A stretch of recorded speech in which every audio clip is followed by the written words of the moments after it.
Good morning, dear students. How are you all? I hope you all are fine. Welcome to our science class. Students, last lecture हमने अपना जो fifth chapter है acid, basis and salts उसको discuss करना start किया था. इस chapter में हम एसिड्स क्या होते हैं उनके बारे में, बेसिस क्या होते हैं उनके बारे में, और सॉल्ट्स कैसे हम उनको फॉर्म करते हैं, कितने टाइप के होते हैं, है ना. और हमारी जो डेली लाइफ है वहाँ पर ये जो सब्सटेंसेस हैं, चाहे वो एसिड्स हैं, चाहे वो बेसिस हैं, या फिर जो सॉल्ट्स हैं, वो हमारे जो डे टू डे लाइफ है उसमें किस तरह से यूजफुल है, इसके बारे में इस चैप्टर में हम डिस्कस कर रहे हैं. फर्स्ट चैप्टर में हमने एसिड्स के बारे में पढ़ा था. आज की क्लास में हम बेसिस कि बेस क्या होते हैं, किस तरह से हमारे लिए यूजफुल है ना, उनको डिस्कस कर रहे हैं. ठीक है, चलिए स्टार्ट करते हैं हम आज का अपना टॉपिक बेसिस. सबसे पहले हम प्रॉपर्टीज की बात करें कि जो बेसिस होते हैं उनकी क्या क्या प्रॉपर्टीज होती हैं.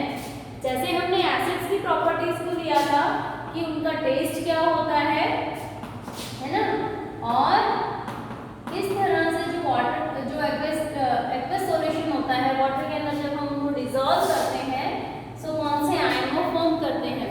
सो एसिड्स का टेस्ट कौन सा था, सार. वही बेसिस का टेस्ट कौन सा होता है, बिटर. कैसे होते हैं ये टेस्ट में, बिटर. ठीक है, सॉपी टू टच.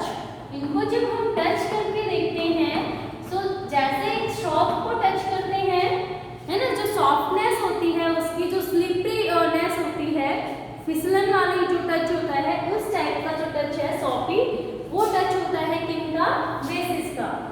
नेक्स्ट, जो इनका एक्वस सॉल्यूशन है, एक्वस सॉल्यूशन से मतलब है जब हम इनको डिसॉल्व करते हैं, है ना, सो गिव्स हाइड्रोक्साइड आयन. वो कौन से एसिड्स कौन से आयन देते हैं, हाइड्रोनियम. बच्चों आपको ध्यान रखना है, एसिड्स जो देते हैं एक्वस सॉल्यूशन में वो हाइड्रोनियम आयन देते हैं, ये H3O+, और जो बेसिस होते हैं वो हाइड्रोक्साइड आयन देते हैं किसमें, एक्वस सॉल्यूशन में. ठीक है, ठीक है, base hydroxide ion and dissolve to water and to dissolve water in aqueous solution. aqua word मैंने आपको पहले भी बताया हुआ है. aqua वर्ड जो है वो साइंटिफिक नेम है किसका, वाटर का, है ना. सो जो इसका aqueous solution होता है उसके अंदर बेसिस, aqueous solution कब बनेगा, जब हम बेसिस को वाटर में डिसॉल्व करेंगे. सो जब हम बेस जितने भी बेसिस होते हैं उनको वाटर में डिसॉल्व करते हैं सो हमें कौन सा आयन ऑब्टेन होता है, हाइड्रोक्साइड आयन. एसिड्स कौन सा आयन दे रहे थे इस प्रॉपर्टी में, हाइड्रोनियम आयन. ठीक है, आपको ये पता होना चाहिए. ठीक है, सो ये तो हमने प्रॉपर्टीज की बात की. आप देखिए बेसिस जो होते हैं वो एल्कली कहलाते हैं. जनरल आपने देखा होगा, आपकी बुक में भी हेडिंग में लिखा हुआ है एल्कली, है ना. अब ये कौन होते हैं एल्कली. देखिए हमने अभी बात की थी कि वाटर में सॉल्युबल है, वाटर में सॉल्युबल है तो कौन सा आयन देंगे, हाइड्रोक्साइड आयन. अब वो बेसिस जो वाटर में डिसॉल्व होते हैं कंप्लीटली, है ना, bases that are dissolve in water are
है, हम उनको एल्कली बोलेंगे। क्यों बोलेंगे? क्योंकि these bases are dissolved in water। Clear?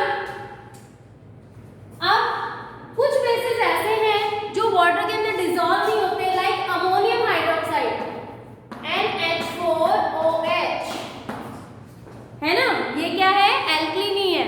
तो जितने भी मेटेलिक हाइड्रोक्साइड है जनरली वो सारे क्या कहलाते हैं? एल्कली। ठीक है, और हमने उनको एल्कली क्यों बोला है? Because they are dissolved in water. ठीक है, ये हमने पढ़ी प्रॉपर्टीज इनकी बेसिस की।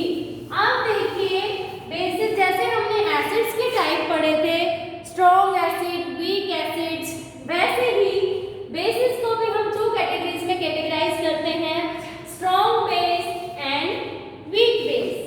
ठीक है, कौन कौन से होते हैं? Strong base and weak base. अब देखिए एग्जांपल्स की अगर हम बात करें कि कौन से बेसिस जो है वो स्ट्रॉन्ग बेस है, तो सोडियम हाइड्रोक्साइड, पोटेशियम हाइड्रोक्साइड, है ना, calcium hydroxide, these are the strong bases. And वहीं हम वीक बेसिस की अगर हम बात करें तो एल्यूमिनियम हाइड्रोक्साइड, ठीक है, एल्यूमिनियम हाइड्रोक्साइड, अमोनियम हाइड्रोक्साइड, ये किसके एग्जांपल्स हैं?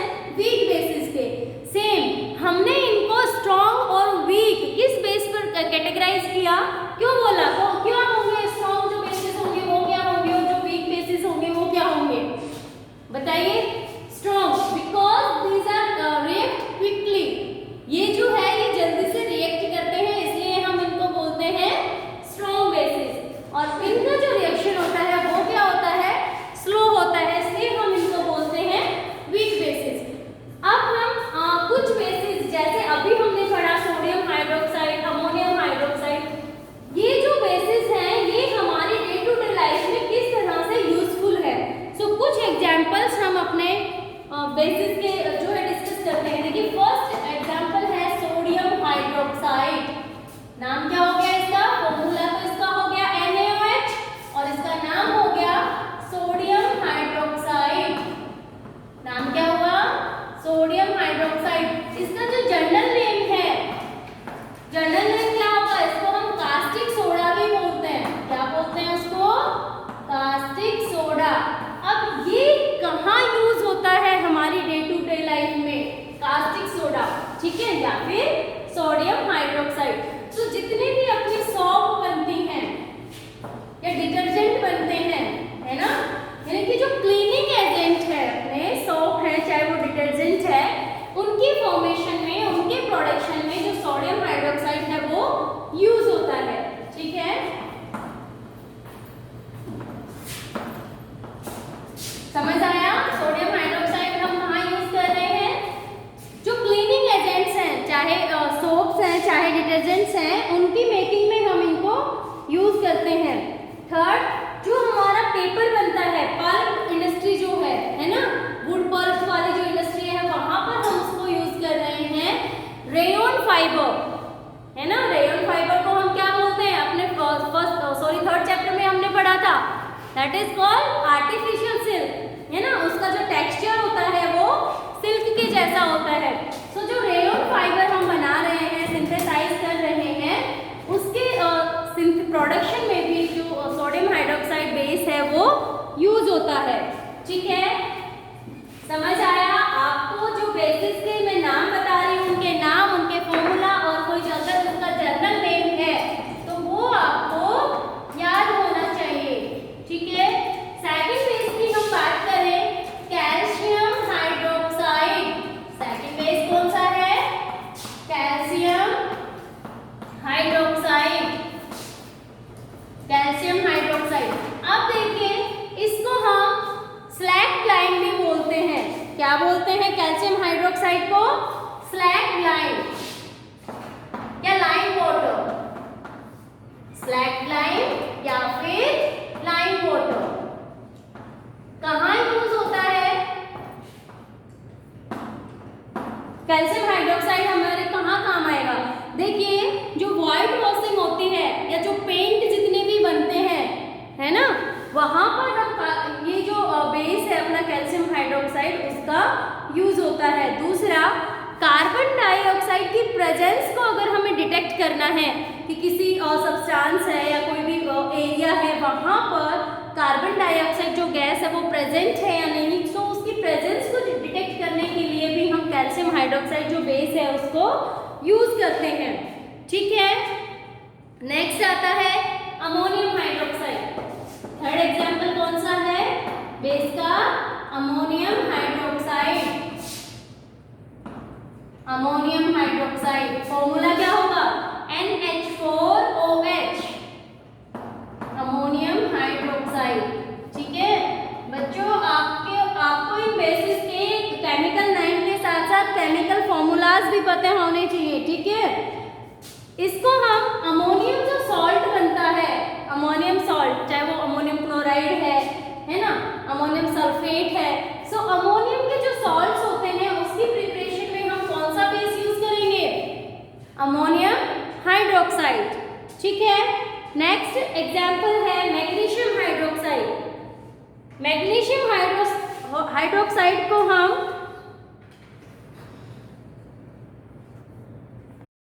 अभी तक जो बेसिस हमने डिस्कस किए उनके यूजेस आपको पता चले, समझ आए। अब देखिए और भी बहुत सारे एग्जांपल्स हैं जो डिफरेंट वे से हमारे लिए यूजफुल होते हैं, लाइक एल्यूमिनियम हाइड्रोक्साइड। फॉर्मूला क्या होगा एल्यूमिनियम हाइड्रोक्साइड का? AlOH का होल थ्राइस। यहाँ पर देखिए H का थ्राइस नहीं है, OH का होल थ्राइस है। ठीक है, केमिकल नाम क्या है इसका? Aluminium hydroxide, aluminium hydroxide. ठीक है, ये अपनी जो टेक्सटाइल इंडस्ट्रीज है, टेक्सटाइल इंडस्ट्री क्या होती है? जहाँ पर हम अपनी जो ड्रेसेस हैं, क्लॉथ्स जो है, फाइबर्स जो है, उनकी प्रोसेसिंग होती है, वो होती है टेक्सटाइल इंडस्ट्री। वहाँ पर यूज करते हैं हम कौन से सॉल्ट को, सॉरी कौन से बेस को? एल्यूमिनियम हाइड्रोक्साइड को। ठीक है, आज हमने बेसिस के बारे में पढ़ा। आज के लेक्चर में क्या क्या प्रॉपर्टीज होती हैं बेसिस की, कौन कौन से टाइप्स होते हैं, strong base and weak base. उनके जो टाइप्स हैं वो हमने किस बेस पर बोला है ना, उनकी रिएक्शन के, उनकी जो रिएक्टिविटी है उसके बेस पर हमने उनको स्ट्रॉन्ग बेसिस और वीक बेसिस में क्या किया? कैटेगराइज किया। ठीक है, उसके बाद हमने कुछ एग्जाम्पल्स जो हमारे डे टू डे लाइफ में हम यूज कर रहे हैं उन बेसिस की हमने बात की, उनके केमिकल फॉर्मूलाज, केमिकल नेम्स। ठीक है, समझ आया?